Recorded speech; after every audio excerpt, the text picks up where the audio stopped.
मेरा मन इस बात को मानने के लिए तैयार ही नहीं है। मुझे बहुत टाइम से बेचैनी हो रही है। ऐसा लग रहा है जैसे कुछ तो अजीब है। प्रीत, हाँ राघव, तभी तो जिस गहरे दुख में मुझे टूट जाना चाहिए था, जिस बेबसी में मुझे हर रोज मरना चाहिए था कि मेरा बच्चा इस दुनिया में नहीं है और मैं दोबारा कभी माँ नहीं बन सकती, अचानक से मैं ऐसा महसूस करना ही बंद कर देती हूँ। पहले मुझे लग रहा था कि शायद मैं बहुत स्ट्रांग हो गई हूँ, मैंने ये बात एक्सेप्ट कर ली है, लेकिन अब मुझे समझ में आ रहा है कि मेरी अंतरात्मा मुझे कुछ कहना चाहती थी, मुझे कोई संकेत दे रही थी। और वो संकेत यही था राघव कि हमारा बच्चा जिंदा है। ऐसा हो सकता है ना कि हॉस्पिटल वालों से कोई गलती हुई हो। आप मुझे ऐसे क्यों देख रहे हैं जैसे मैं पागल हूँ? नहीं रीत। राघव, मैं ये नजर पहचानती हूँ। रीत, मैंने बहुत बार तुम्हारी अंदर की आवाज को नजरअंदाज किया, तुम्हारी बात नहीं मानी और मैं बहुत पछताया हूँ, लेकिन इस बार मैं तुम्हारे साथ खड़ा रहूंगा। मैं अपने आंखों देखे सच के खिलाफ जाऊंगा, उन सब सबूतों के खिलाफ जाऊंगा जो मैंने देखे थे। Thank you so much Raghav.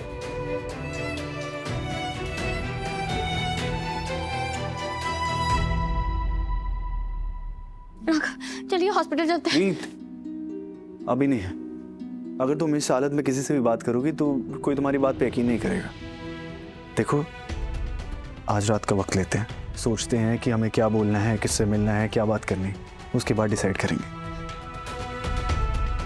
क्या तुम आज रात का वक्त दे सकती हो?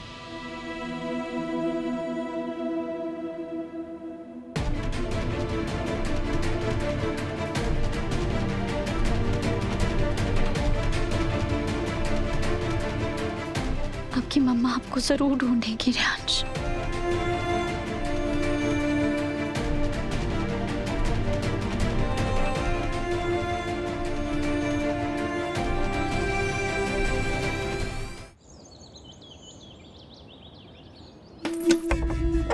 May I come in? Oh, very nice.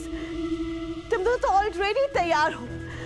चलो, एडॉप्शन प्रोसेस की जो पूरी टीम है ना, वो तुम्हारा वेट कर रही है। और हाँ, मैंने ना ड्राइवर को भी बुला लिया है, क्योंकि एडॉप्शन सेंटर के पास ना पार्किंग थोड़ी मुश्किल है। मुझे लगा ड्राइवर ही टेक केयर कर लेगा गाड़ी की, ताकि तुम लोग टेंशन फ्री होकर सारी बातें कर सको। Let's go.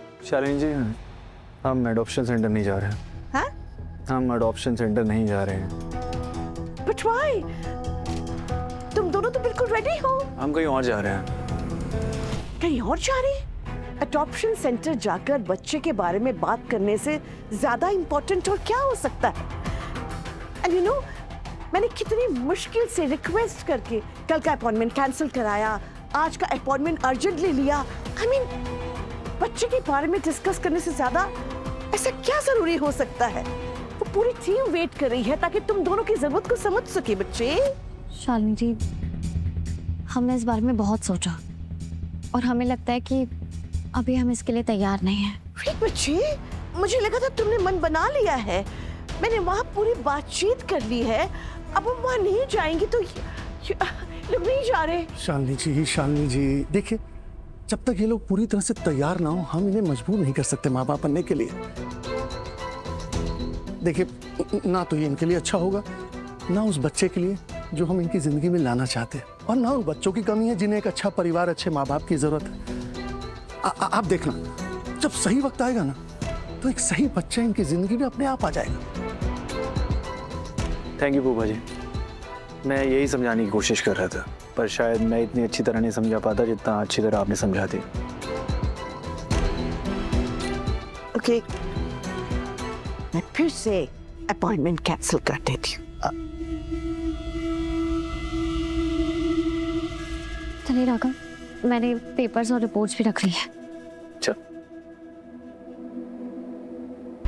नहीं, आप ठीक कह रहे हैं। आई नो, लेकिन आप तो जानते हैं, आजकल के बच्चों के मूड का कोई भरोसा नहीं। पता नहीं उनका मन कब बदल जाए। यस, आई नो, आपने सब कुछ ऑर्गेनाइज करके रखा था, हमें इस बात का एहसास है। बट नहीं, एक्चुअली अभी तक कोई आगे की डेट नहीं बताई है। जैसे ही कंफर्म होगा ना, मैं आपको एडवांस में बता दूंगी। हाँ, मेरा एक सजेशन है कि लिस्ट में जो लोग हैं ना, आप उन्हें दूसरे माँ बाप को अडॉप्ट करने के लिए दे दीजिए। जी जी जी, हाँ थैंक यू। हाँ जो भी होगा मैं आपको इन्फॉर्म करूँगी। Thank you so much. हाँ मैं बताऊँगी आपको। Thank you.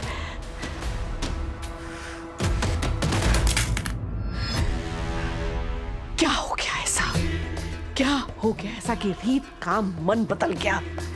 क्या हो गया ऐसा कि रीत और राघव आज बच्चे के अडॉप्शन के लिए नहीं गए आश्रम? क्या वजह हो सकती है शारदा? तुझे उस वजह को जानना होगा।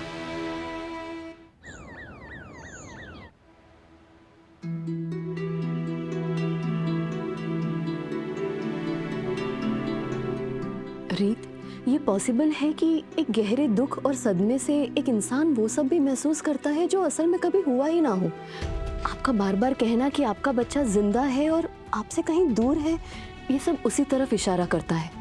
वैसे हमारे हॉस्पिटल में बहुत अच्छी काउंसलिंग टीम है। अगर आप चाहे तो मैं आज ही आपके अपॉइंटमेंट फिक्स कर सकती हूँ।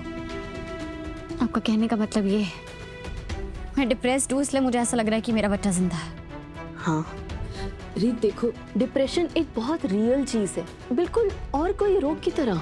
फिर तो मुझे कुछ अच्छा ही नहीं लगता होगा, खाने का मन नहीं करता होगा, दिन रात बेचैनी होती होगी, नींद नहीं आती होगी, ऐसा लगता होगा कि हर कोई मेरे खिलाफ है, किसी भी चीज़ से मुझे खुशी नहीं मिलती होगी, मुझे वो चीज़ें दिखाई या सुनाई देती होगी जो असल में है ही नहीं, है ना? ऐसे लक्षण हो सकते हैं, जरूरी नहीं कि सब हो, लेकिन पॉसिबल है रीत। डॉक्टर, मैं बिल्कुल ठीक से बात कर पा रही हूँ, मुझे सब कुछ याद भी है, मैं सब कुछ सही से सोच भी रही हूँ, फिर भी आपने सिर्फ एक ही बात पकड़ ली है कि मेरा बच्चा मुझे जिंदा क्यों लगता है, और आपने इसका एक सिंपल सा जवाब दे दिया है कि मैं डिप्रेस्ड हूँ, इसलिए मुझे ये सब वहम हो रहा है। प्रीत, एक मिनट में बात करता हूँ। नहीं राघव, इन्होंने मेरी प्रेगनेंसी के हर एक टेस्ट को चेक किया था, सब कुछ नॉर्मल था, इवन 3rd ट्राइमेस्टर के एंड तक मेरा बेबी बिल्कुल हेल्दी था। मैं मानती हूँ कि एक्सीडेंट हुआ है, लेकिन मुझे अच्छी तरह याद है कि मैं बहुत केयरफुल थी उसे लेके। नहीं रीत, तुम्हारी इंटरनल इंजरीज बहुत सीरियस थी। हमारी टीम ने पूरी कोशिश की थी, लेकिन हम तुम्हारे बच्चे को नहीं बचा पाए थे। प्लीज इस सच्चाई को एक्सेप्ट करो। मेरा मन इस बात को मानने के लिए तैयार ही नहीं है। मुझे लगता है कि मैंने अपने बच्चे को बचा लिया था, वो जिंदा है लेकिन मुझसे दूर है, और मेरी बात समझने के बजाय, मेरी मदद करने के बजाय आप मुझसे ये कह रही है कि मैं डिप्रेस्ड हूँ, इसलिए मुझे ये सब वहम हो रहा है।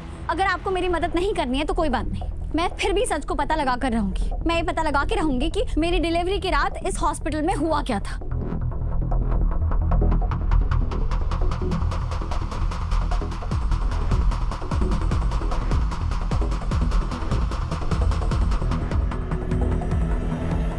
रीत,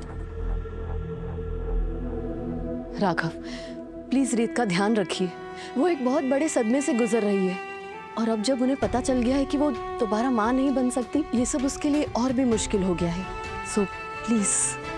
सॉरी डॉक्टर, मैं उससे बात करता हूँ। प्रीत, प्रीत, प्रीत, ये तुम डॉक्टर से किस तरह बात कर रही थी? तुम उन पर डाउट भी कैसे कर सकती हो? उन्होंने हर कदम पे हमारा साथ दिया है। राघव, मैं मानती हूँ कि वो बहुत अच्छी डॉक्टर है, हर कदम पे उन्होंने मेरा साथ दिया, लेकिन वो इस हॉस्पिटल से बड़ी नहीं है। अगर उनसे कहा जाएगा कि किसी बात को दबाना है, तो वो अपने करियर को दांव पे लगा के मेरी मदद नहीं करने वाली। और प्रैक्टिकली सोचते हैं, अपने हॉस्पिटल को बचाने के लिए वो पूरी कोशिश करेंगे ये दिखाने की कि प्रॉब्लम मुझ में है, ना कि एडमिनिस्ट्रेशन में। किसी को तो इस बात की तह तक जाना पड़ेगा ना। किससे? पुलिस को। मैं पुलिस के पास जाऊंगी।